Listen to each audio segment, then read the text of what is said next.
On est un pays occupé par Israël. Et Israël, c'est l'occupant. Quand tu encercles un peuple pour des années et des années, qu'est-ce que tu attends de ce peuple?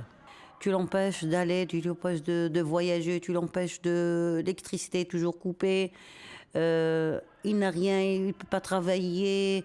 Les conditions de vie sont très difficiles. Alors on est des humains. Nos enfants veulent vivre comme tous les enfants du monde entier.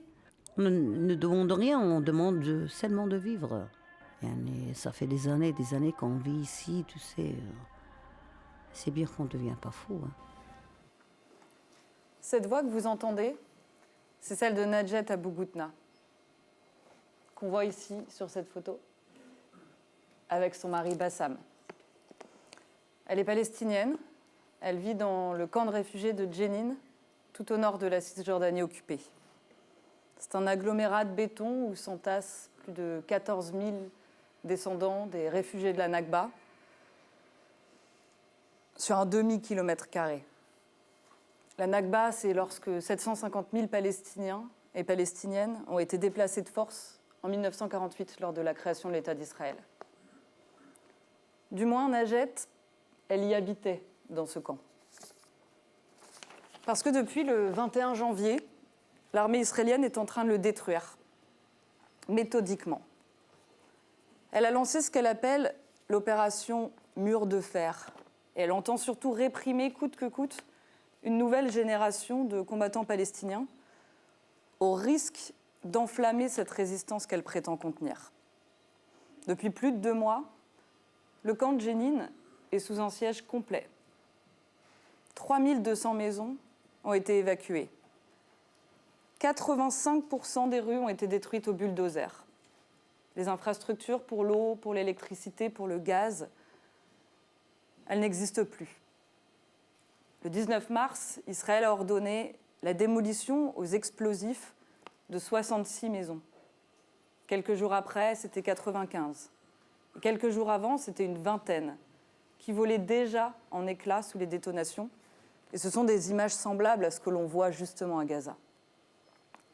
18 000 Palestiniens de Jenin et de son camp de réfugiés ont été déplacés de force. Najet aussi. Enfin, pas totalement. Enfin, dans les faits, si. Disons qu'il y a moins d'1 an, cette Palestinienne avait elle-même anticipé ce déplacement forcé auquel elle serait peut-être un jour soumise. Parce qu'elle en avait marre des raids à répétition.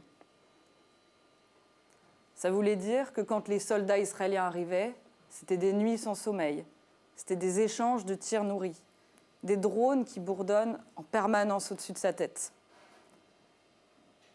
C'était des fenêtres brisées qu'on répare toutes les semaines, ou même plus du tout, parce qu'à quoi bon? Les soldats visaient son appartement en permanence. Quant au trajet à l'hôpital, pour les dialyses de son mari diabétique, eux aussi, ils étaient devenus beaucoup trop dangereux. Et puis il y avait ce stress quotidien, celui d'apprendre que ça pouvait être ses enfants qui, un jour, allaient peut-être devenir des martyrs.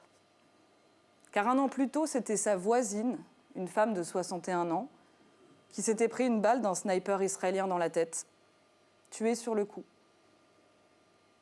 Elle n'avait juste fait couvrir sa fenêtre en entendant les soldats pour voir où étaient ses enfants. Alors oui, Najet, elle avait économisé pour obtenir une petite maison en périphérie de la ville, au milieu des champs d'oliviers. Lors des raids, justement, elle y accueille ses sœurs, sa famille, leurs enfants, et elle espère y être un petit peu plus en sécurité. Souvent, sa famille reste la nuit ou la semaine, c'est selon. Et les soldats, eux, ne préviennent jamais. Et pourtant, le camp et son appartement dans le camp, c'était toute sa vie. Najet le répète, c'est à cet endroit qu'elle restera profondément attachée. Même si la maison là-bas, elle est désormais plus grande, plus neuve, plus blanche. Son histoire, c'est celle de tous les habitants du camp de réfugiés de Jenin. Elle est aussi celle des 2 camps de réfugiés de Toul-Karem, qui est une ville à 50 km, un petit peu plus au sud. Elle est celle des de ceux des camps de réfugiés de Naplouse, de Bethléem, de Kalkilia, de Toubas, de Hébron. Et elle est celle, à quelques différences près, de tous les Gazaouis, de tous les réfugiés palestiniens, tous ceux qui ne savent pas jusqu'à quand ils devront attendre pour espérer un jour retourner chez eux. Leurs histoires doivent être racontées.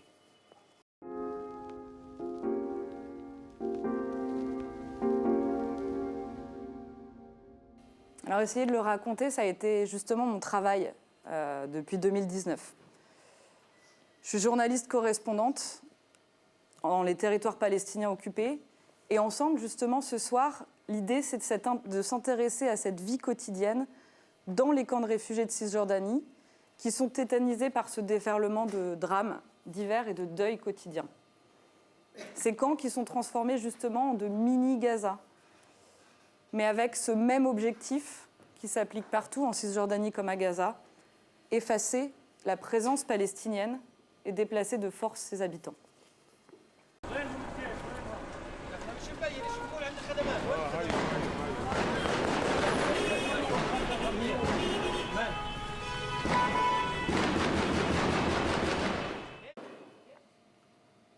Le son que vous venez d'entendre là justement, c'est à Jenin lors d'un raid en juillet dernier.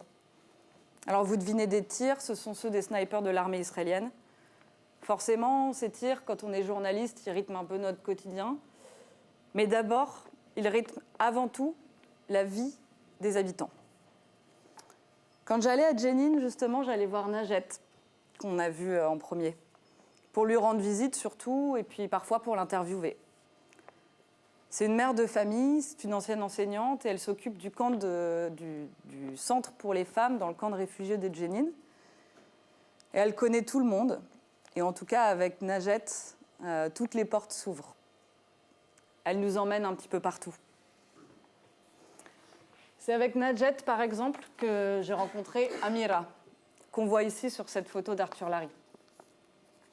Amira, c'est une jeune femme, elle a 32 ans.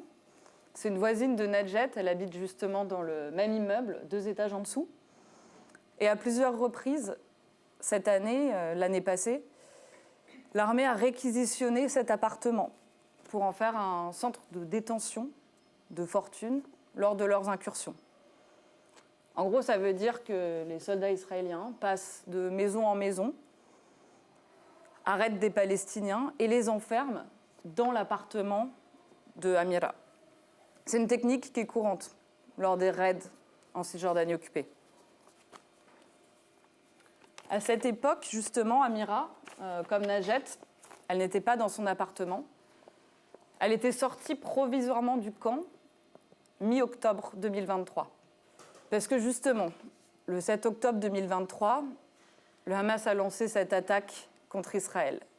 1200 Israéliens ont été tués dans les kibboutz autour de Gaza, 251 personnes ont été retenues en otage, 147 ont été libérés, certains sont morts et d'autres attendent un retour. Et Israël, dans le même temps, s'est surtout livré à une guerre impitoyable contre la bande de Gaza. Ça fait 18 mois.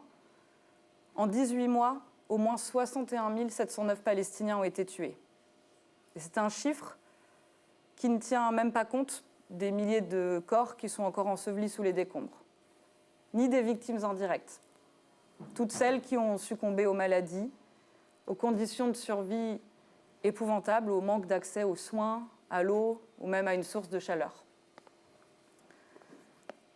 Et donc partout, en Palestine, les conséquences de ce fameux jour se sont fait ressentir.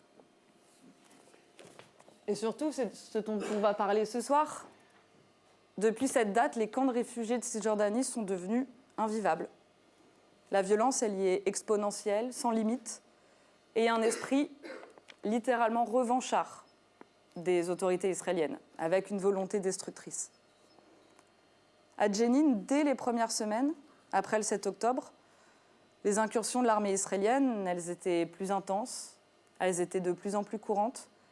Certaines familles partaient dormir pour la nuit ailleurs, dans un village à côté ou chez des proches. Parfois, c'était pour toute la semaine. Alors, quand on la rencontre, Amira, elle nous avoue d'avoir déjà fait, à cause de l'anxiété, une fausse couche et c'était en juillet 2023. Et c'était ce qui était, à l'époque, l'un des raids les plus importants dans la ville de Jenin. Alors là, à ce moment-là, elle était partie dans un village voisin avec sa mère, fin octobre, justement parce qu'elle voulait donner une impression de normalité à ses enfants. Je vous propose de l'écouter. Je n'en pouvais plus. Les enfants avaient peur en permanence. Le petit dernier ne parlait plus. Et moi, mon corps était sans cesse fatigué. Si on devait aller à l'hôpital au cas où il se passait quoi que ce soit pendant un raid de l'armée israélienne dans le camp, on savait bien que ce n'était pas possible de sortir de la maison. Parfois, il nous manquait des couches ou du lait maternel, mais on ne pouvait plus sortir de chez nous pendant 3 jours. Maintenant, ma fille, dès qu'elle entend un bruit, elle croit que c'est l'armée. Elle rêve des drones quand elle dort. Alors oui, c'était mieux pour nous de sortir. Je voyais qu'ailleurs, les autres enfants pouvaient s'amuser. Je l'ai dit à mon mari. Et depuis, les enfants trouvent que pour jouer, c'est mieux d'être hors du camp. Quand toute la famille d'Amira est revenue, justement dans le camp de Jenin, Mourad, 9 ans, son fils, et Raaf, 6 ans, ont trouvé des tags laissés par les soldats israéliens dans leur chambre. La date du 7 octobre. Dans le salon, il y avait aussi une autre inscription qui était laissée à la peinture sur le mur du salon. C'était une étoile de David. Amira l'a recouverte en dessinant une fleur rouge par-dessus. Elle raconte que même l'énorme ours en peluche de sa fille avait été éventré par les soldats. À côté, son fils, Mourad, lui, il parle déjà comme un adulte, alors qu'il n'a que 10 ans. Il se réveille 6 à 7 fois par nuit, selon Amira. Et quand on l'a rencontré, on lui a demandé son dernier rêve. Et il nous a répondu que c'était un cauchemar. Il y avait un soldat israélien. Il m'a réveillé car il était devant la porte de ma chambre et il m'a demandé ce que je faisais. Je lui ai dit que je dormais et puis il a demandé mon nom, mes origines, si je parlais arabe et si je venais du camp de réfugiés. Et puis d'un coup, il m'a pris, il m'a emmené sur le toit et il m'a jeté du haut du bâtiment dans le vide. Et c'est là que je me suis réveillé. Avec Najet, on allait aussi à l'hôpital gouvernemental de Jenin. Son cousin, il travaillait. Et elle emmenait surtout son mari, diabétique, qui devait faire des dialyses. Sur place, elle m'a présenté Hazam Massaroué, qui est un conducteur d'ambulance. Et quand on l'a rencontré, il a pointé du doigt le capot de son véhicule. Et il a raconté comment son travail était devenu extrêmement dangereux.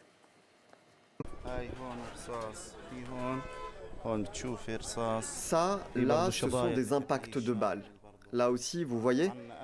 Et ça, ce sont des éclats, du shrapnel, juste en bas. À chaque fois qu'il y a des raids, ça ne s'arrête pas. Il y a des salves de tir sur les ambulances et on doit littéralement slalomer entre les snipers pour essayer d'arriver jusqu'à l'hôpital avec les blessés. Mais nous ne sommes que des ambulanciers. Moi, dans mon travail, je ne regarde pas qui je transporte. Qu'il s'agisse d'un combattant ou d'un civil, mon rôle, c'est de sauver des vies. Et je n'ai pas d'armes. Alors pourquoi les soldats font de moi une cible? C'est insensé. Pourquoi ils tirent sur mon véhicule? Parfois, justement, sans Najet, avec des confrères et des consoeurs, on retournait à l'hôpital de Jenin, pendant ou après des incursions de l'armée israélienne. D'habitude, l'hôpital, c'était considéré comme un lieu sûr.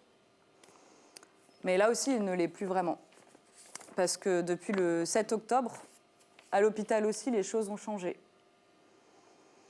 L'armée israélienne est quasiment systématiquement aux abords de l'hôpital. Et c'est ce que nous explique le docteur Kassem Abou Gotna. Il est le responsable des urgences. L'hôpital,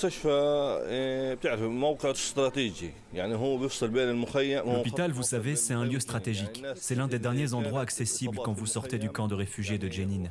Et c'est le premier lieu d'arrivée des blessés.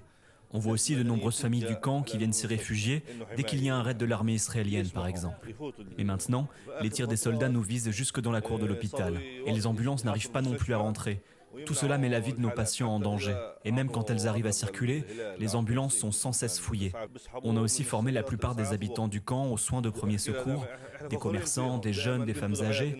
Et malgré le fait que ces gens ne peuvent pas emmener les blessés à l'hôpital directement, ça nous aide énormément car cela permet de sauver des vies, de gagner du temps.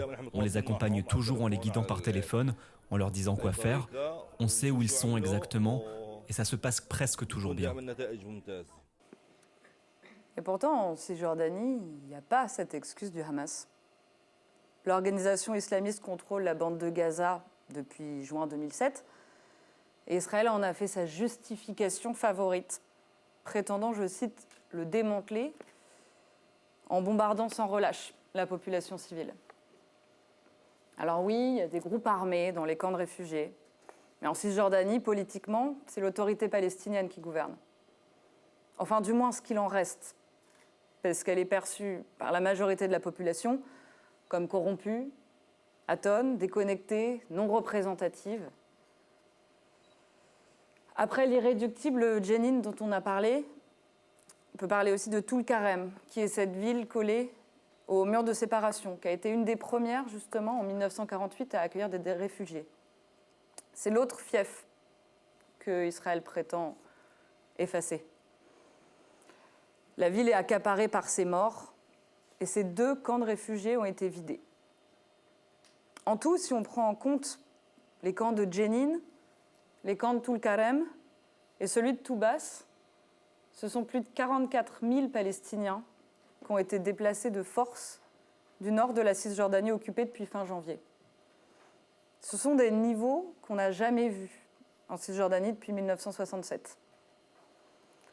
Et en février dernier, l'armée israélienne a annoncé que les résidents des camps ne seraient pas autorisés à revenir chez eux avant au moins 1 an. La plupart de ces habitants, justement, se retrouvent sans toit. Alors, ils vont chez des proches, ils vont chez de la famille, s'ils en ont, ou dans des bâtiments mis à disposition. Et c'est ce que vous allez voir à l'écran, sur les images de ma consoeur Claire Duhamel.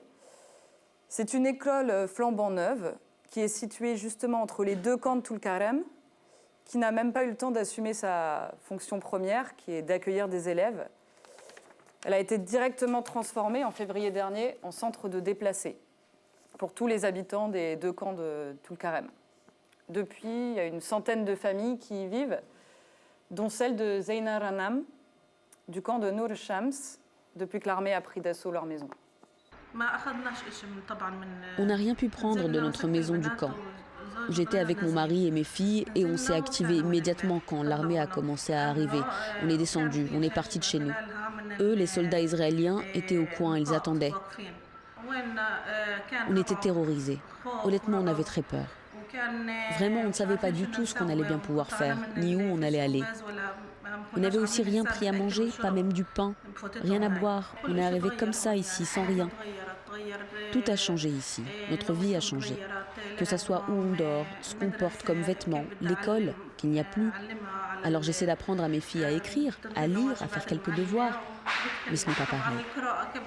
Vraiment, tout a changé ici. On n'a pas totalement de salle de bain non plus. Pour l'intimité, c'est compliqué.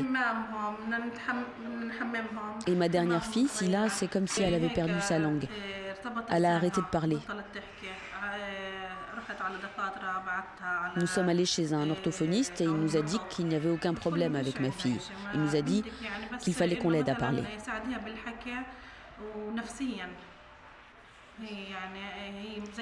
Parce que c'est psychologique, que c'est à cause de la peur.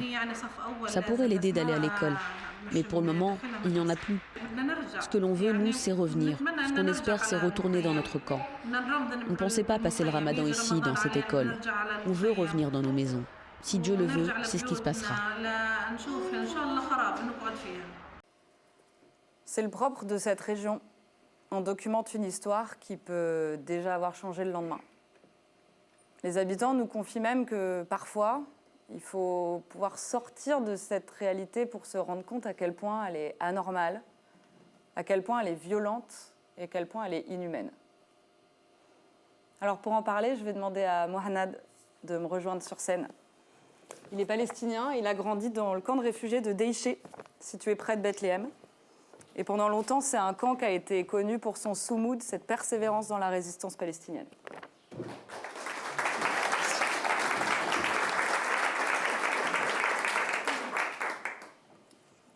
Marche. Ça marche. Bonjour. Bonsoir Mohanad. Bonsoir. Justement, on parlait de Jenin, de tout le carême, mais toi, tu viens du camp de réfugiés de Déché, et on en parlait juste avant. L'actualité à Déché, on en est déjà là, en fait. Si on parlait en général de qu'est-ce que se passait dans tous les camps réfugiés en Palestine, on peut dire c'est pareil. Ni à Déhécha, ni à Jenin, ni dans Ramallah, ni à Riha aussi, à Ain Shams, c'est tous pareil. Les histoires, elles ne changent pas. Les situations ne changent pas depuis longtemps. Et aujourd'hui, on parle de grandes histoires de l'armée israélienne qui est en train d'attaquer les camps réfugiés jour par jour, nuit par nuit. Avant 12 jours, juste, l'armée israélienne a attaqué les camps réfugiés à Bethléem à Déhécha. C'était une grande attaque avec la bulldozer qui sont entrés dans les camps réfugiés. Et beaucoup d'armées qui sont fait entrer. Si on parle de l'attaque en général qui était faite avant et aujourd'hui, avant l'attaque en général, c'était la nuit. Souvent, c'était la nuit. Les traînements d'armée, il y a un goal. Les gens qui sont fait l'attaque politique, on y va chez eux, on attaque, on prend de présents, on tape, on casse, tout. Aujourd'hui, l'attaque d'armée, il est sans goal. Ça veut dire qu'il y va dans les camps réfugiés, il entre dans n'importe quelle maison, n'importe quelle personne il trouve devant de lui, il tape, il vire de la maison, il casse tout. En fait, la situation aujourd'hui, qu'on peut dire, ils sont vraiment sur la situation qui faire les mondes sortir de Palestine. Dire à tout le monde, vas-y, sors, dégage d'ici. Et c'est clair et net, c'est l'armée qui rentre dans la maison et dit, qu'est-ce que tu fais ici? Allez, sors, pars de Palestine. Et si on parle de situation générale en Palestine, c'est comme ça. Les gens ne travaillent pas depuis longtemps, ça veut dire qu'ils ne trouvent pas à manger. Et ils ne lancent aucun argent, ils ne laissent aucun argent entrer en Palestine par l'État israélien, on peut dire, ou par l'État palestinien, c'est pareil, parce que l'État palestinien aujourd'hui, il est choisi par l'État israélien. Si on revient clair, si on est sur les sujets, on ne faut pas cacher ce sujet, on ne faut pas dire oui, on est les Palestiniens, on le mire. Non, non, non. L'État palestinien, il est choisi clairement par l'État, par les Israéliens. C'est les gens qui sont choisis, qui disent oui, moi je choisis cette personne pour mettre sur cette place. Et ces gens, ils ne laissent pas les gens travailler, ils ne laissent pas l'argent entrer, ils ne laissent rien. Et la situation, c'est clair et net, dégage et sort de Palestine. C'est d'ailleurs ce qui est arrivé. Toi, tu es en France depuis 2019, mais récemment, ça a changé. Ta famille t'a rejoint. Tout à fait. Ma famille m'ont rejoint là depuis 1 an. Ils sont en France, là, ici. Et l'histoire de ma famille, c'est pareil de mon histoire. C'est pareil de toute l'histoire de la famille palestinienne qui sont aujourd'hui en France, en Europe en général. Il y en a beaucoup qui sont en Espagne. Beaucoup d'amis à moi qui étaient avec moi sur la même classe ou à l'école ou dans les camps réfugiés qui sont tous aujourd'hui, on trouve en Espagne. Parce que l'Espagne, il a donné beaucoup de visas à la Palestinienne pour sortir après cette guerre là ici. Et tout le monde est en train de juste chercher les moyens à sortir. C'est les goals. Parce qu'en fait, là, si on parle généralement, tu ne trouves pas à manger, tu te trouves avec une attaque d'armée nuit et journée. En fait, c'est pas envie.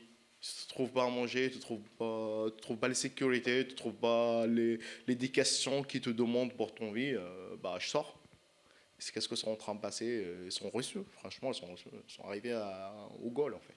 Alors que ce n'était pas la volonté. Justement, en fait, quand on est un réfugié palestinien, on a un but, on attend ce droit au retour, on reste profondément attaché à cette terre.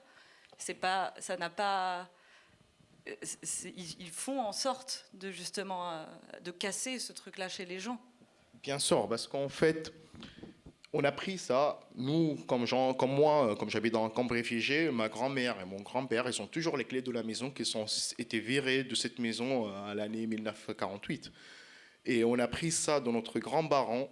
Et toutes les vieux qu'on trouve dans les camps réfugiés, oui, on a les clés, on va retourner dans notre maison un jour, on va voir notre liberté, retourner. Et en fait, ça, c'est un grand sujet avec les Palestiniens. Les Palestiniens, ils croient en ça beaucoup parce qu'on a pris toute notre vie. Oui, on doit retourner. Si vous rentrez dans n'importe quelle maison, dans les camps réfugiés, même peut-être pas dans les camps réfugiés du tout, dans les villes de Bethléem ou dans les villes qui sont autour, tu trouves toujours un clé qui est dessiné dans la maison. C'est les clés de retour, en fait, on dit. Et les Israéliens, ils savent bien, l'armée israélienne, c'est bien ça, c'est un goal de nous. On pense toujours à la retour à nos terres. Et à cause de ça, aujourd'hui, le sujet, casser cette rêve, casser cet objectif-là que les Palestiniens croient au cœur de ça. Et le fait d'être en France, justement, de le voir un petit peu avec un regard pas extérieur, mais justement de plus subir toutes ces attaques, mais de voir ce qui se passe. comment on le ressent, comment on le voit différemment en fait. Ou pas différemment, voire même pire, comment ça se passe? C'est un grand sujet, franchement. Mais en fait, quand tu es à l'intérieur de Palestine, je ne peux pas dire que tu es bloqué, mais un bout tu es bloqué. Tu es dans la situation générale, pas en général, on est bloqué dans une petite situation. Tu dis, oui, je retourne dans mon terre, il y a l'armée israélienne autour de moi, je vais attaquer l'armée israélienne, ou l'armée israélienne va m'attaquer. Tu ne vois pas les situations en général. Les moments, moi personnellement, comme je sortais de Palestine et je commençais à regarder l'histoire en général de l'extérieur de Palestine, j'étais choqué.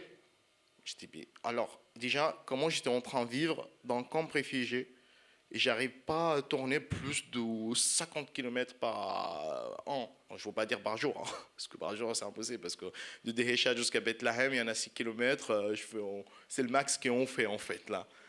Et aujourd'hui, quand tu vas en Europe et tu viens, tu prends ta voiture, tu fais le tour de France, ou tu fais le tour d'Europe, tu vas déjà déplacer en liberté qui t'as jamais fait dans ta vie, ça te pose beaucoup de questions. Tu dis, bah alors, pourquoi j'étais en train de vivre là-bas? Pourquoi la situation est comme ça? Qu'est-ce que je n'ai fait déjà? Et juste te demandes plein de questions, pourquoi? Et tu vois les situations de l'extérieur de Palestine, tu dis, ok, là, j'arrête, il faut juste poser, regarder, qu'est-ce que s'est passé exactement? Je crois là, les chances de la Palestinienne qu'elles sont sorties de l'extérieur de Palestine jusqu'à Europe ou en autre pays, à l'extérieur, juste sorties à l'extérieur de Palestine. Je veux dire, tout le monde qui sont sortis de Palestine et à la retour de Palestine, c'était très compliqué. Hein. C'était vraiment très compliqué pour eux parce que tu reviens dans un monde qui est bloqué. Et par contre, tu étais lendemain, tu es dans un monde qui est parti, tu veux aller où tu veux faire qu'est-ce que tu veux, et d'un coup, tu reviens dans le monde, allez, je suis bloqué dans le camp réfugié, dans les situations de le camp réfugié, je dois respecter les cultures déjà, hein, et après, je dois respecter toutes les lois qui sont posées sur moi, toutes les règles, je dois pas faire ça, je dois pas faire ça, je dois pas faire ça, je dois pas faire ça. D'un jour au lendemain, en ce moment-là, tu dis, oh, ok, là, j'arrête, je réfléchis, je reviens à ce que je fais. En fait, du jour au lendemain, on se rend compte que les droits dont tu avais été privé là-bas, d'un coup, le droit d'aller venir, le droit de parler politiquement ou autre, d'un coup, on les a. Et en fait, ouais, c'est... Enfin, on n'ose pas imaginer comment ça peut être, en fait, de se rendre compte de ça en une journée, en fait. Clair. En fait, tous les droits du monde qui sont basés sur... qu'on parle partout dans le monde, on a le droit de parler, on a le droit de machin. Déjà, on vous croyez tout ça déjà. Moi, je ne crois pas en ça beaucoup, parce que je ne crois pas qu'on a le droit de parler de qu'est-ce qu'on veut parler. Ni en Palestine, ni en Europe. Déjà. Bon, on sera clair et net. Le droit de parler, les démocraties, tout ça, il est sur les papiers pour moi, jusqu'à aujourd'hui. Hein. Parce que les questions qui sont posées toujours, est-ce qu'on veut parler de qu'est-ce qu'on veut aujourd'hui, là, ici, avec vous, là, dans cette situation, ok, on parle. Mais est-ce que demain, est-ce que je peux sortir sur les médias en France, dire qu'est-ce que je veux par rapport à les Palestines? Non, je ne peux pas. Même en Palestine, je ne peux pas.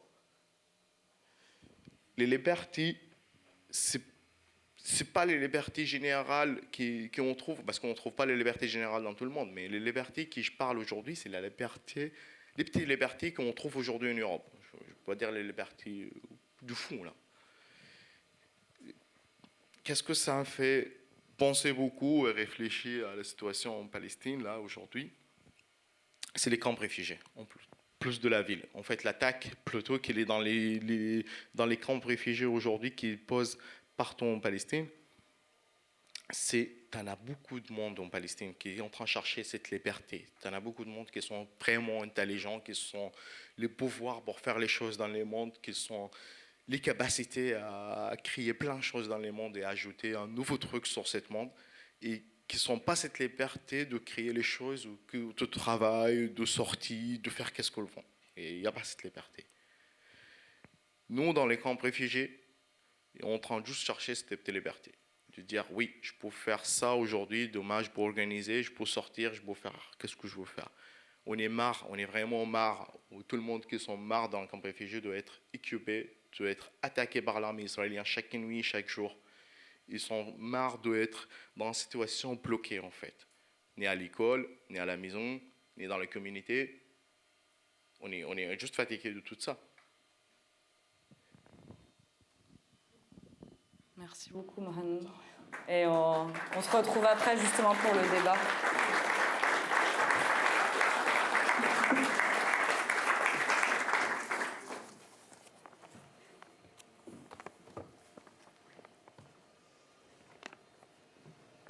Justement, ces scénarios, toutes ces méthodes de destruction massive qu'on voit dans les camps de réfugiés, on les a vues aussi pendant 15 mois, dans cette guerre atroce dans laquelle une centaine de personnes ont en moyenne été tuées chaque jour. Vous les avez vues depuis le 7 octobre 2023 et encore aujourd'hui, 18 mois après, sur vos écrans de téléphone, en scrollant sur les réseaux sociaux, en allumant votre radio, votre télévision, et parfois en constatant justement ce décalage entre l'information qui a été donnée et ce que vous pouviez avoir accès directement. Ces méthodes utilisées dans les camps de réfugiés palestiniens sont les mêmes que celles utilisées dans la bande de Gaza. Et Israël n'a jamais caché ses intentions d'aller justement encore plus loin. Écoutez ces extraits de discours qui sont des extraits de discours israéliens. Le premier, c'est Bezalel Smotrich. C'est le ministre des Finances, c'est un suprémaciste juif. Et ce discours, c'était le 10 février à la Knesset, qui est le Parlement israélien. Le cabinet de sécurité israélien a ajouté la lutte contre la terreur dans les régions de Cisjordanie occupées aux objectifs de la guerre. Cette mesure vise à empêcher le massacre à venir, à Dieu ne plaise, dans les colonies de Judée et de Samarie, dans les colonies des zones tampons et dans les grands centres de population de l'État d'Israël. Les résidents arabes doivent savoir que s'ils poursuivent le terrorisme et son soutien, leur sort sera le même que celui des habitants de Gaza. Toul-Karem et Jenin ressembleront à Jabalia et Choujaïa. Naplouse et Ramallah ressembleront à Rafah et Khan Younes. Elles aussi ne seront plus que des ruines inhabitables et leurs habitants seront contraints d'émigrer et de chercher une nouvelle vie dans d'autres pays. Bon, c'est assez clair. Et il y a aussi ce deuxième son, qui est de Benyamin Netanyahou, qui est le Premier ministre israélien et qui s'est rendu dans le camp de réfugiés de Toul-Karem avec l'armée, en plein raid. Alors évidemment, on n'a pas été invité à aller avec eux, et ça, c'est un son qui a été envoyé par son service de communication aux journalistes. Au cours de l'année écoulée, nous avons considérablement intensifié notre activité.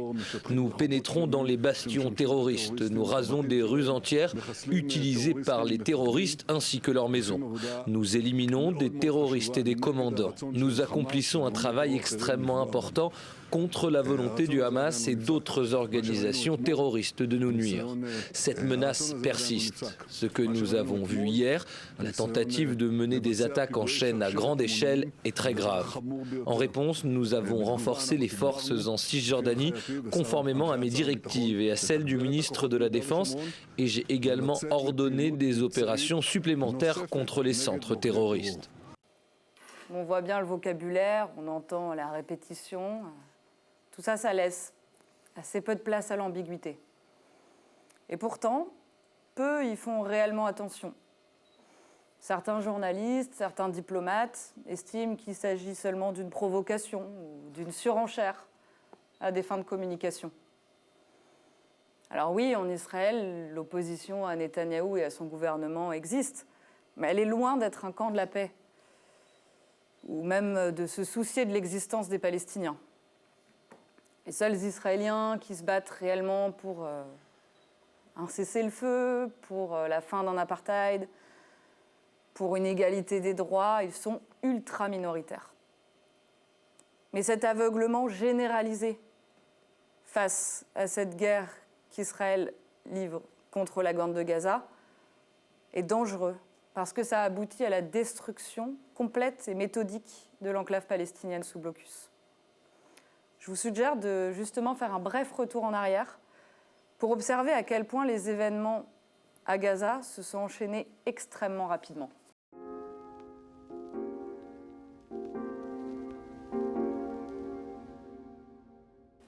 Dès les premiers jours, même dès les premières heures, les Palestiniens, les défenseurs des droits de l'homme et tous ceux qui suivaient la Palestine l'avaient deviné.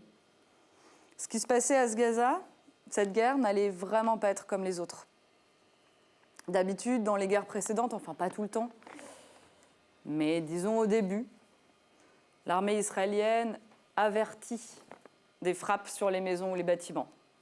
C'est un coup de téléphone qui laisse généralement 5 minutes aux familles pour évacuer, si elles ont le temps et si elles le peuvent, avant qu'elles ne voient sous leurs yeux leur maison bombardée.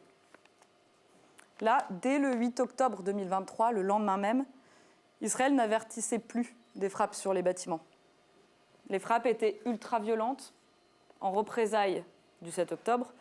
Et d'après les témoignages que nous, on recueillait quotidiennement avec des Gazaouis, ils nous disaient qu'Israël cherchait justement non pas à viser un ou des membres du Hamas, mais visait à chaque fois les bâtiments complets. Tout le monde était visé. Plus personne n'était épargné. Des familles entières, des grands-parents aux petits-enfants, étaient rayés de l'état civil. Israël cherche coûte que coûte à casser le moral de la population gazaoui. Et même pas 48 heures après l'attaque, Yoav Gallant, qui était le ministre israélien de la Défense, avait déjà donné le ton. 48 heures après. C'était en conférence de presse, et ces mots, là aussi, étaient extrêmement clairs. J'ai ordonné un siège complet de Gaza, il n'y aura ni électricité, ni nourriture, ni eau, ni carburant, tout sera fermé. Nous combattons des animaux humains et nous agissons en conséquence. Là aussi, il y a assez peu d'ambiguïté. Dès le 13 octobre 2023, les Palestiniens de la bande de Gaza étaient invités à aller vers le sud, où l'armée israélienne leur disait qu'ils allaient être plus en sécurité. Alors certains étaient sceptiques, et il suffit de voir l'état de Rafah aujourd'hui pour leur donner raison. À ce moment-là, moi j'étais à Ramallah, parce que la presse est interdite par Israël d'entrer à Gaza. La presse étrangère. Ce qui est encore le cas. On était le 14 octobre 2023, une semaine après, le 7 octobre. Et à ce moment-là, je retrouve Ubay Alaboudé, qui est le directeur de l'organisation Bissan. C'est un centre économique et social pour les droits des Palestiniens. Et pour lui, il était extrêmement clair, dès le départ, qu'il y avait déjà, dans les termes juridiques, un génocide. What's happening there is unheard of. What's happening there needs people to act. Ce qui se passe là-bas est inédit. Ce qui se passe là-bas nécessite que les gens réagissent. Depuis le début, nous avions senti que c'était différent. L'ampleur de l'attaque, la coupure de l'eau, de l'électricité, les destructions massives qui ont commencé dès le premier jour, et la rhétorique des autorités israéliennes. Ils veulent la Palestine sans les Palestiniens. Et ça n'a jamais été si terrible. Nous avons des amis, des collègues qui ont déjà été déplacés 4 ou 5 ou 6 fois. Presque tous les gens à Gaza ont déjà perdu un proche. Il y a encore tellement de gens qui sont disparus sous les décombres, mais Gaza n'a pas l'équipement nécessaire pour déblayer. Alors les secouristes le font à la main. Les Gazaouis maintenant manquent déjà d'eau potable et les réseaux internet et téléphones ont été peu à peu coupés du monde. Et ces coupures de communication, cela fait aussi partie des méthodes qui s'apparentent à un génocide en cours, afin de bloquer et faire taire les voix de là-bas qui pourraient témoigner des atrocités commises. Mais ce que nous voyons, c'est un génocide dans les pratiques, diffusé en direct à la télévision. Vous réaliserez peut-être dans plusieurs années, en tant qu'être humain, que vous avez vu ce qui s'était passé et que vous aviez compris que c'était un génocide. Seriez-vous capable de vous regarder dans la glace si vous ne réagissez pas maintenant? Donc nous appelons les peuples à réagir. Élevez la voix, mettez la pression à vos gouvernements et dites que ce n'est pas acceptable, pas en votre nom. Et ça, c'était le 14 octobre 2023. Les Gazaouis, très vite baladés d'une ville à l'autre, bombardés du nord au sud de la bande de Gaza, peu importe où ils se trouvaient, l'ont compris également aussi très vite. À chaque fois qu'ils se déplaçaient vers un nouvel abri, il y avait des nouveaux tracts qui leur demandaient d'évacuer à nouveau. Parfois en leur indiquant des zones dites humanitaires qui, des jours, des semaines ou des mois après, allaient être bombardés à leur tour. Je vous propose d'écouter Youssef Hamash. Il a 32 ans, il est réalisateur palestinien et il est père de 2 enfants. Hundreds of thousands of people from Khan Younis had fled to Rafah and the Mawasi area in Rafah especially. Des centaines de milliers de personnes de Khan Younes ont fui vers Rafah, notamment dans la zone d'Al-Mawasi. Et ce terrain vague s'est d'un coup transformé en une zone extrêmement surpeuplée. J'essaye d'évacuer ma famille, moi aussi, de Khan Younes à Rafah. J'essaye de leur trouver un endroit où rester. Et j'ai l'impression que c'est impossible. Alors je vais faire comme d'habitude, comme ce que font les gens ici. Je vais leur construire une tente aujourd'hui. Donc au moins, j'aurai peut-être ce sentiment de sécurité pour ma famille. Aya, c'est une jeune Palestinienne qui a la vingtaine. Elle travaillait à l'hôpital Al-Nasser de Khan Younes. Et elle aussi, elle avait vu très tôt ce qu'il se tramait déjà. Les chars israéliens sont arrivés à Khan Younes et ils vont nous faire la même chose que ce qui a été fait dans le nord de Gaza. Là, je suis à Khan Younes, à l'hôpital Al-Nasser. Mais mon frère Mohamed et sa femme sont allés à Rafah. Ils pensent que c'est plus sûr là-bas. Mais ce n'est pas du tout le cas. Il n'y a plus aucun endroit sûr à Gaza. Je pense que l'armée israélienne a un plan, celui de nous faire partir de toutes les villes. Je pense qu'ils vont nous forcer à se réfugier en Égypte, en Turquie, au Yémen. C'est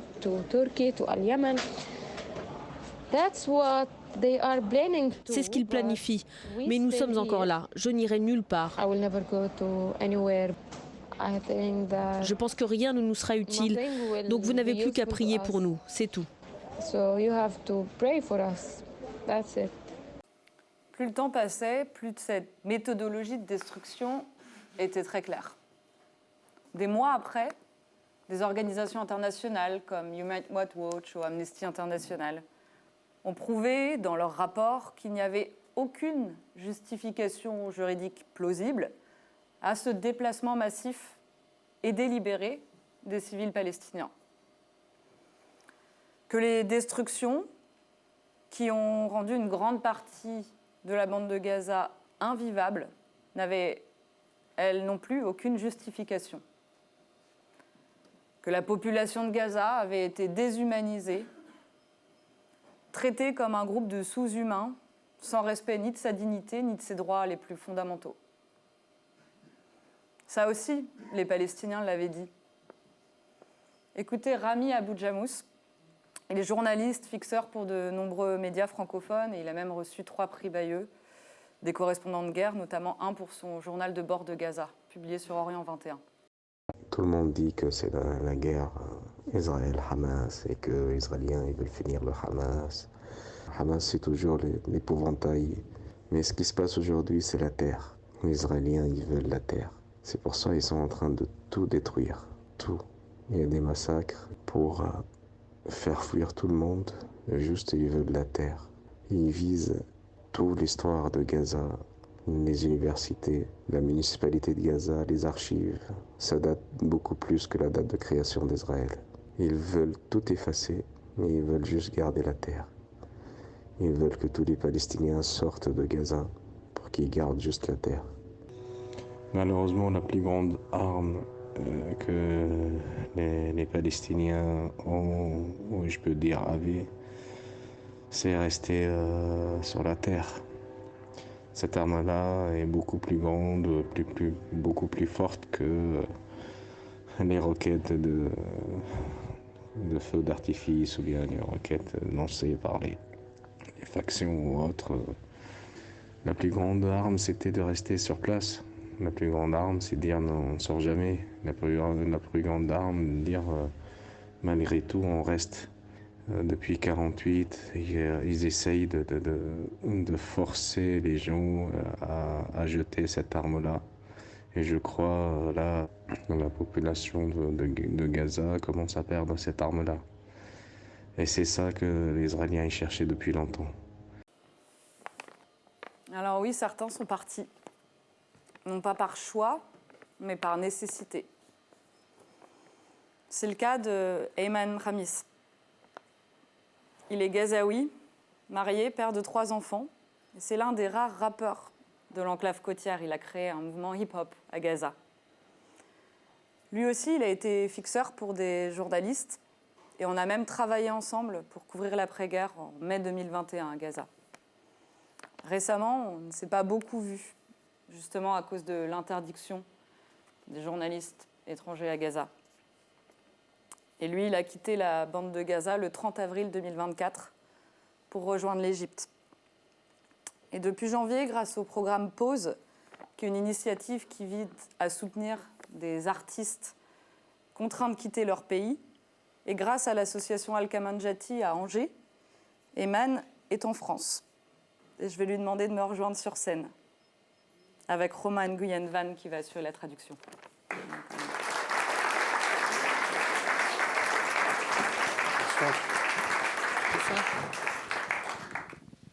Bon, on va quand même le faire en anglais, du coup. Désolé.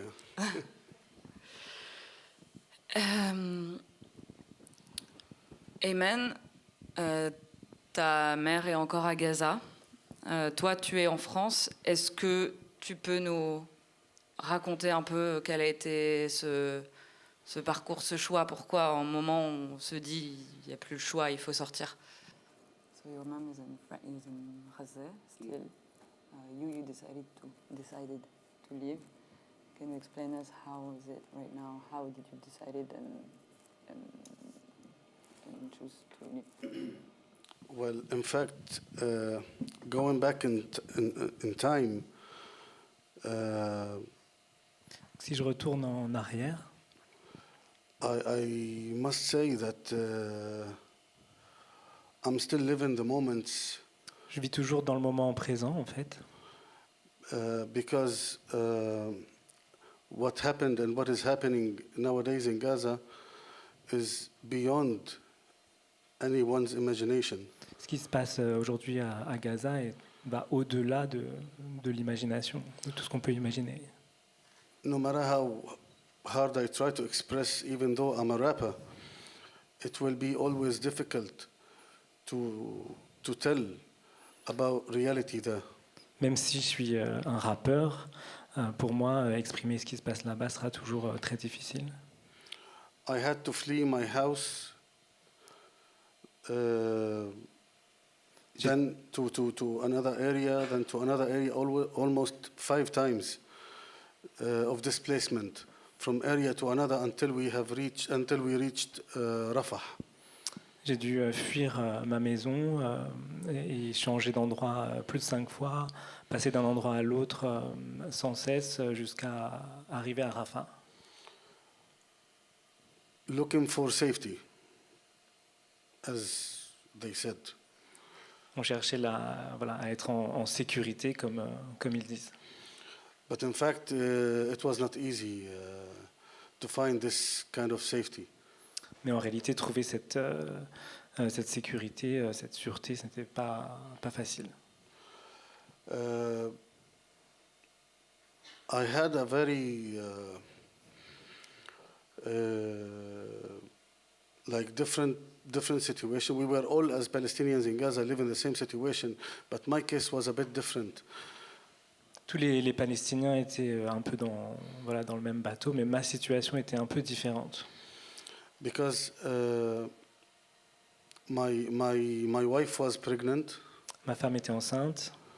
My sister-in-law, she used to have cancer, and there is a medicine that she has to take every month. Ma belle-sœur avait le cancer et elle devait prendre un médicament de manière régulière. And my sister's husband is outside of Gaza, and they got engaged just one day before 6th of October, on the 5th. Le mari de ma belle-sœur est en dehors de Gaza et ils se sont fiancés juste avant le 7 octobre. So, and with all these cases, I had to think about leaving Gaza for their safety at the beginning, and for the kids, because of my wife, because of all of my family. Et avec toutes ces circonstances, il a fallu que je pense à quitter les lieux pour mettre tout le monde en sécurité. The conditions of the hospitals is horrible. There is no places for anyone actually. Les hôpitaux sont en très mauvais état et personne ne peut y être accueilli. The medicine that my sister-in-law used to have is not available anymore. Les médicaments dont ma belle-sœur a besoin ne sont plus disponibles. And my sister needs to go to meet her husband for the first time because he lives in Turkey. Et elle a eu besoin de retrouver son mari. Il vit en Turquie. So I had to work hard in order to flee Gaza with my family. Il a fallu travailler très dur pour pouvoir être en mesure de quitter Gaza. And as everyone in Gaza, I tried the online fund to raise money for my family because it cost a fortune to leave through Egypt. Et donc, comme beaucoup, on a dû lancer une campagne pour lever des fonds parce que c'est vraiment très cher de quitter Gaza. After months, we managed to evacuate to Egypt, but unfortunately, my mother and my brother are still stuck in there. Après des mois, on a réussi à gagner l'Égypte, mais malheureusement, ma mère et mon frère sont toujours coincés là-bas. So I'm physically evacuated, physically okay, but mentally, emotionally, we are completely broken. Donc, physiquement, je vais bien, mais moralement et psychologiquement, je suis complètement brisé. Now I'm in France, and to be honest, I try every day to call my mother and brother in order to check up on them. The moment they don't pick up the phone, it becomes really very, very, very tough feeling. Makes you you start concerned about them because I've lived 8 months of this genocide, and it's getting worse and worse every day. You don't want to get this bad news of losing one of your relatives because I've lived this kind of feeling before in 2009. Tous les jours, j'essaie d'appeler ma mère et mon frère. Quand ils ne répondent pas au téléphone, c'est un sentiment très, très dur. J'ai déjà vécu cette situation en 2009. C'est une situation très, très dure. Cette idée de ce génocide en cours est effectivement très, très difficile à vivre. Back then, when they also targeted our apartment, and I've lost my father back then. Mon appartement a été visé, a fait l'objet de frappes. Il a perdu son père, merci. So when just the idea comes to my mind, when they don't pick up the phone, it makes me like going crazy, Quand le téléphone sonne dans le vide, quand ça ne répond pas, ça me rend vraiment fou. To be honest, it's really tough in there, and I tried so hard to get them all out, but at the end, it was very, very expensive to take them all. C'est vraiment dur là-bas. J'ai essayé de tous les faire sortir, mais en fait c'est très cher, donc ça n'a pas été possible.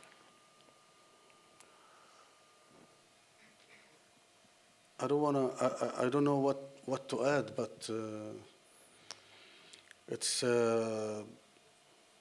I know most of the people were talking on the interviews with you, Rami Abu Jamous, the rest of the guys in Gaza, I know them very well, and I used to meet them actually in normal days. But since October, we were all disconnected. Oui, je connais beaucoup des gens que tu as interviewés. Je leur parle régulièrement, mais depuis que tout ça s'est produit, on n'est plus du tout, plus vraiment en lien. On est déconnectés les uns des autres. We were all disconnected because we were very busy trying to find a safe place. Et c'est parce que si on est si déconnecté, c'est parce qu'on essaie de trouver un endroit safe, en fait, en sécurité. It was really nice listening to their voices again. C'était super d'entendre leur voix à nouveau, d'ailleurs. Je pense qu'on peut tous s'entendre sur le fait qu'on a encore envie de t'entendre pendant des heures et qu'il n'y a pas assez de mots forts pour décrire ce qui se passe. Et je vous propose qu'on se retrouve après pour le débat et on pourra justement entendre beaucoup plus de ton histoire, Ayman.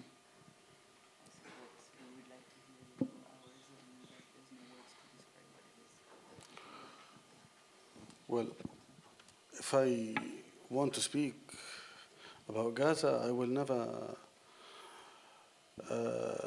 We will speak for days and months and.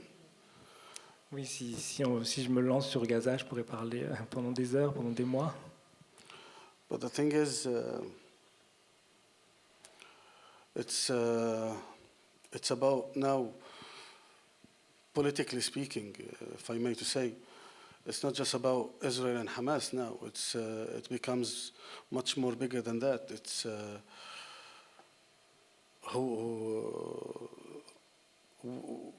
this land belongs to whom? Now it becomes. Aujourd'hui, c'est plus juste Israël, Hamas, c'est à qui appartient cette terre. Thank you.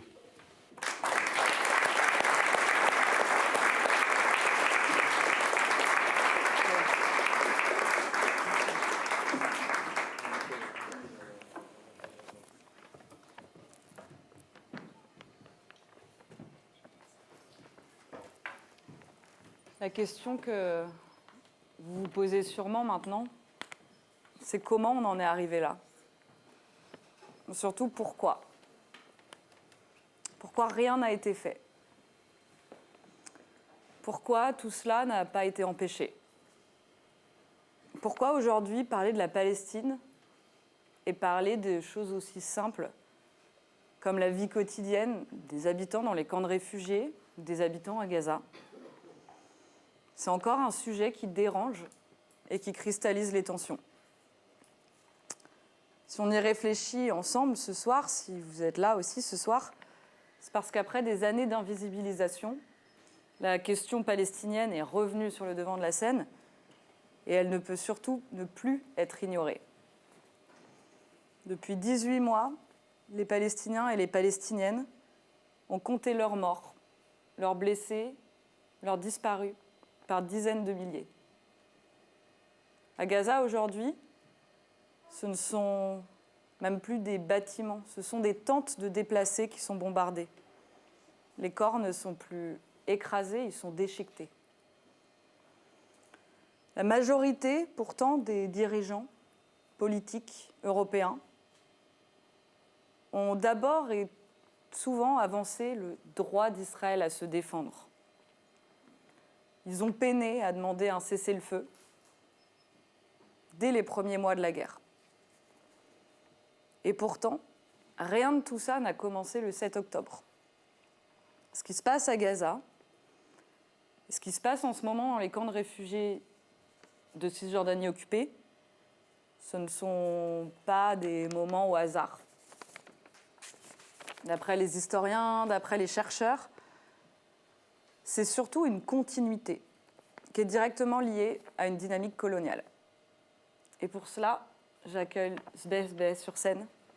Il est sociologue, il est chercheur associé à l'IREMAM, qui est l'Institut de recherche et d'études sur le monde arabe et musulman.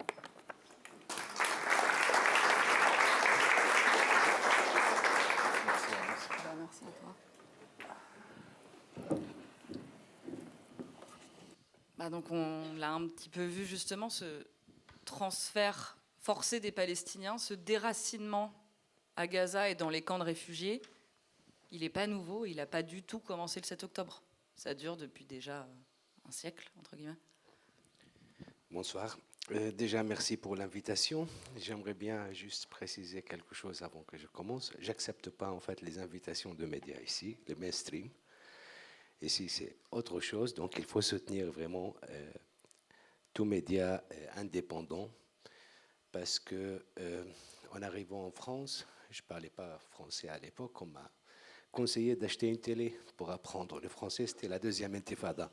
Je l'ai gardé 24 heures. Je l'ai jeté et depuis, j'ai pas de télé. Donc, je refuse par principe de participer à ce processus de désinformation. Ce n'est pas d'information.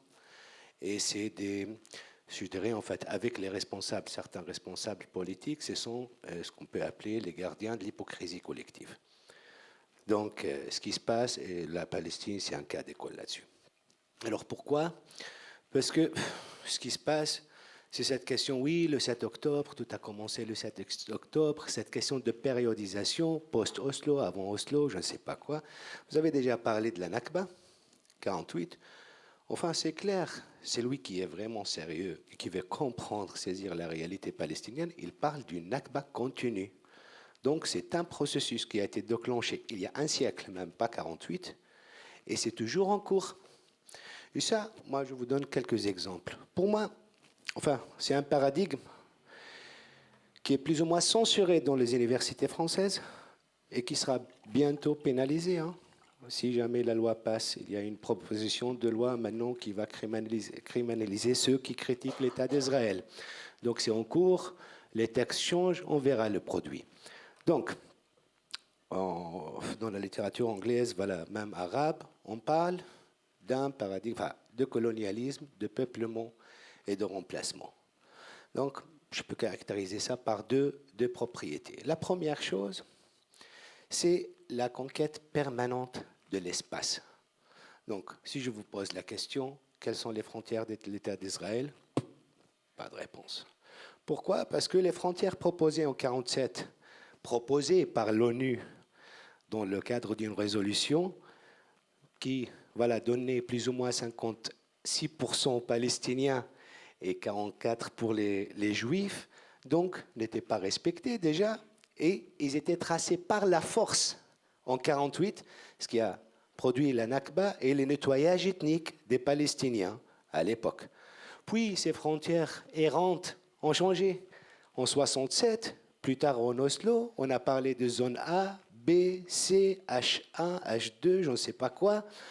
Et plus tard, c'est les frontières de la deuxième intifada 2000. Et puis maintenant, on parle de nouvelles frontières. Israël est arrivé presque à Damas. Maintenant, les frontières, c'est les nouvelles frontières. C'est des frontières qui changent.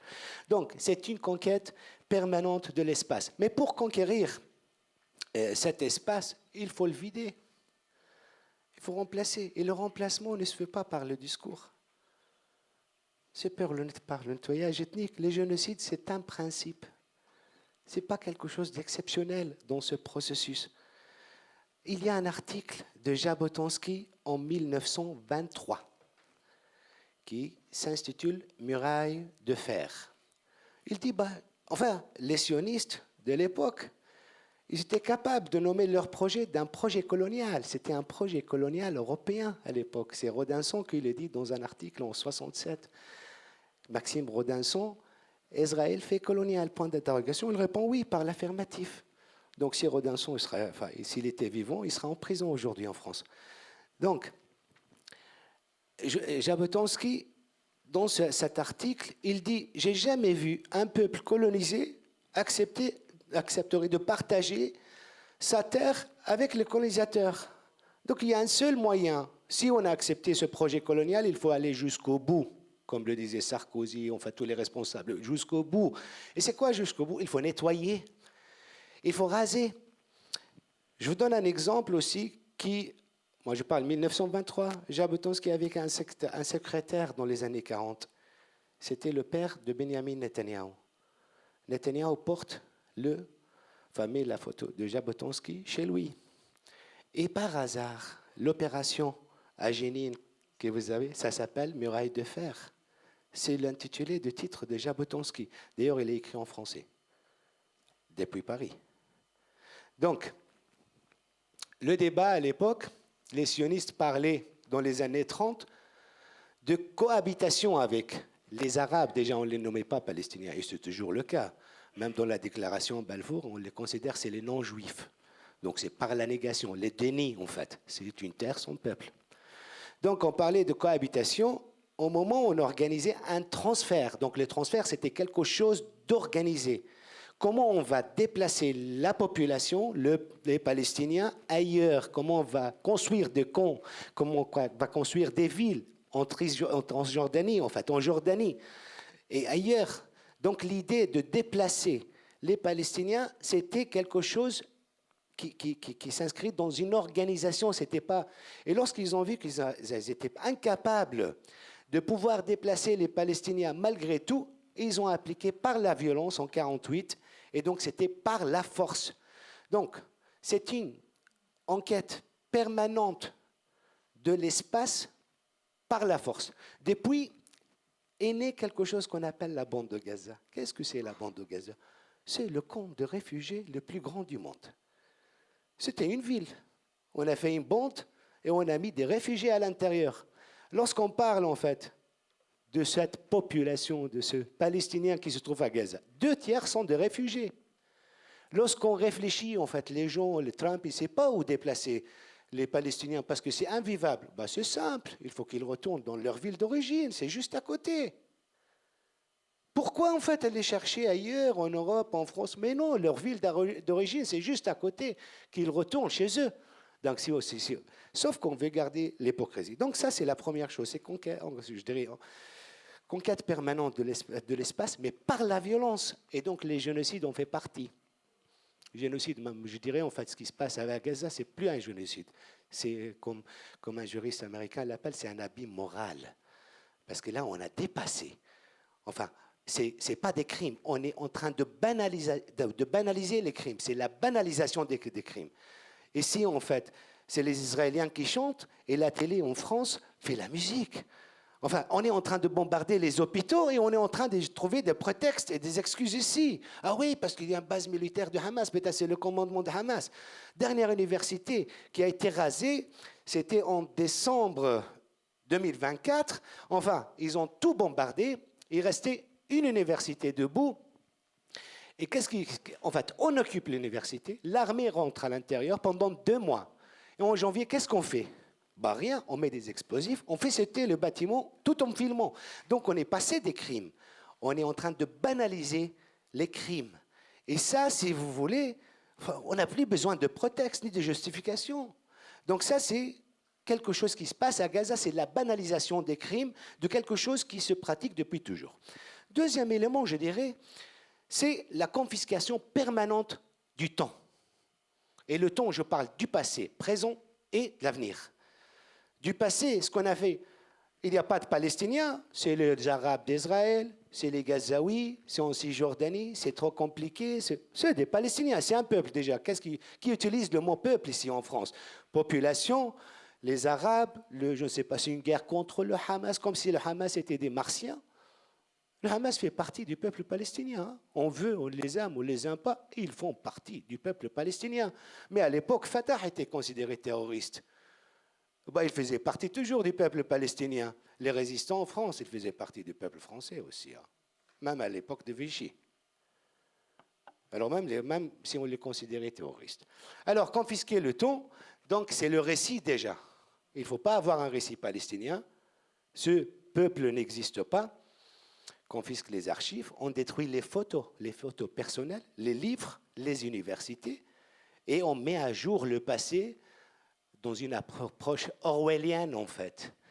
C'est pour dire que ce peuple n'a jamais existé. Et donc, je ne veux pas trop développer là-dessus. Mais deuxième élément, c'est confisquer le présent. C'est exactement ce qu'il dit. J'attends. Moi, j'ai vécu 8 ans au génocide. J'attends. J'appelle ma mère, tout le monde, en fait, en Palestine vit ça. Qu'est-ce que ça veut dire mettre les gens dans une situation permanente d'attente, en fait, et d'incertitude? Sur le checkpoint, on attend. On attend que le monsieur, le soldat, qui termine son coup de fil avec sa copine pour nous rendre nos cartes d'identité 2 heures, 3 heures plus tard. Parce qu'en fait, lui, il en a marre, en fait. Peut-être il est énervé. Il peut bloquer toute une ville, en fait, avec juste en fermant un checkpoint. On attend dans les camps de réfugiés depuis 75 ans. On attend en prison. Il y a la loi administrative, en fait. La majorité des peuples palestiniens a connu les prisons sans procès. Donc on parle des otages aujourd'hui, d'accord, mais on est tous pris en otage depuis un siècle. N'importe quel Palestinien, n'importe quel enfant peut être en prison sans procès. Et donc lorsqu'on confisque le temps, qu'est-ce qui reste? On n'a pas de perspective. On ne peut pas se projeter dans l'avenir. Et après, on s'étonne qu'il y a le 7 octobre. Mais on doit s'étonner pourquoi il n'y a pas de 7 octobre tous les jours. C'est ça le problème. Avec cette hypocrisie collective, oui, on va... Alors, ce paradigme colonial nous permet de saisir la réalité autrement. Donc, si vous voulez voir l'histoire à partir de 7 octobre, ça veut dire que vous voulez absolument rien voir. Mais si vous voulez voir les choses telles qu'elles sont, comment les Palestiniens appréhendent leur réalité, vivent leur réalité, mais ça fait un siècle qu'on vit cette injustice. Donc voilà. Ce paradigme, malheureusement, en fait, dans ce pays de droit, de liberté d'expression, est censuré, et bientôt, j'ai peur qu'il sera pénalisé. Et donc, qu'est-ce qu'on peut comprendre aussi à la question? Après, oui, on se permet de dire, oui, c'est complexe, c'est pas évident. Oui, parce qu'on a tout fait pour ne pas nommer un chat un chat. Merci beaucoup.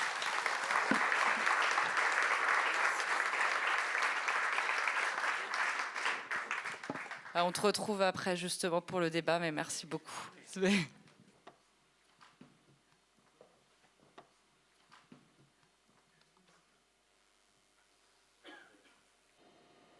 Franchement, quand je cherche une réponse, je repense parfois à cette interview qui m'avait marquée. C'était en janvier 2023, c'était à Gaza, c'était avec Raji Sourani.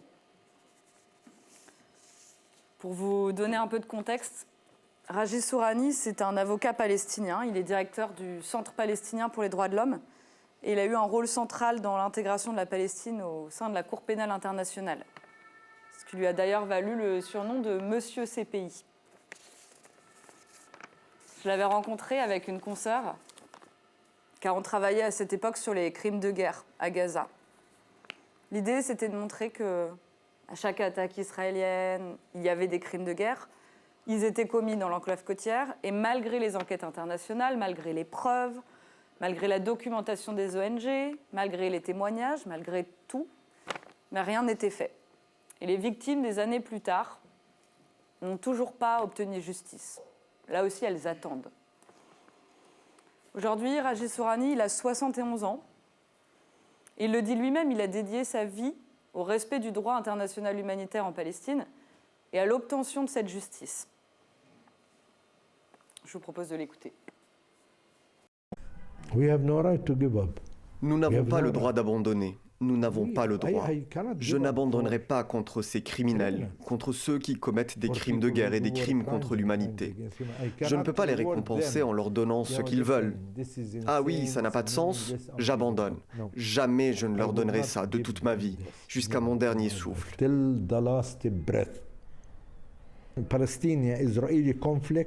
Le conflit israélo-palestinien est celui qui est le plus documenté de l'histoire. Et nous avons tout en dossier juridique. En Ukraine, en 1 an et demi, la justice avait réussi à faire ce qui aurait été possible en 20 ans. Ils méritent cette justice. Mais nous sommes aussi des êtres humains. Vous ne pouvez pas dire, comme les Ukrainiens sont européens, blancs, qu'ils ont des yeux bleus, qu'ils font partie de l'Europe ou qu'ils en sont proches, ils méritent cette justice et nous ne pouvons pas l'obtenir. Moi, je ne peux pas accepter ça. La justice est aveugle, indépendante de la race, du sexe, de la couleur, de la nationalité. Là, l'Europe est en train d'envoyer un très mauvais message au monde.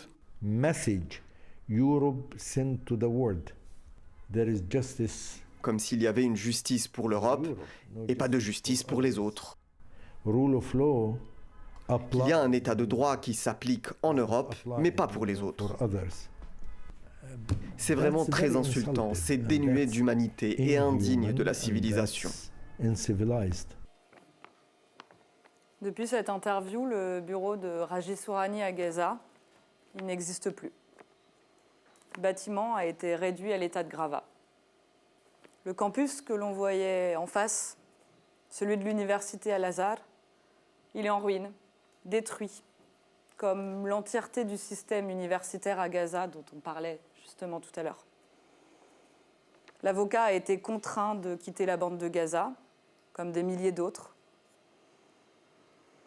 comme tous ceux qui ont eu la chance ou l'opportunité de le faire. Depuis, Raji Sourani, il a une expression qu'il répète inlassablement. « J'espère que Gaza ne deviendra pas le cimetière du droit international. » À Gaza, ces masses de civils naufragés ont épuisé leurs réserves.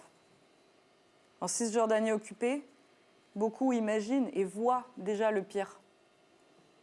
J'avoue, moi aussi, encore ce soir, ne pas vraiment avoir trop compris comment cette population abandonnée parvenait à tirer assez d'énergie pour traverser autant d'épreuves, endurer autant de douleurs, surmonter autant de drames, de deuil.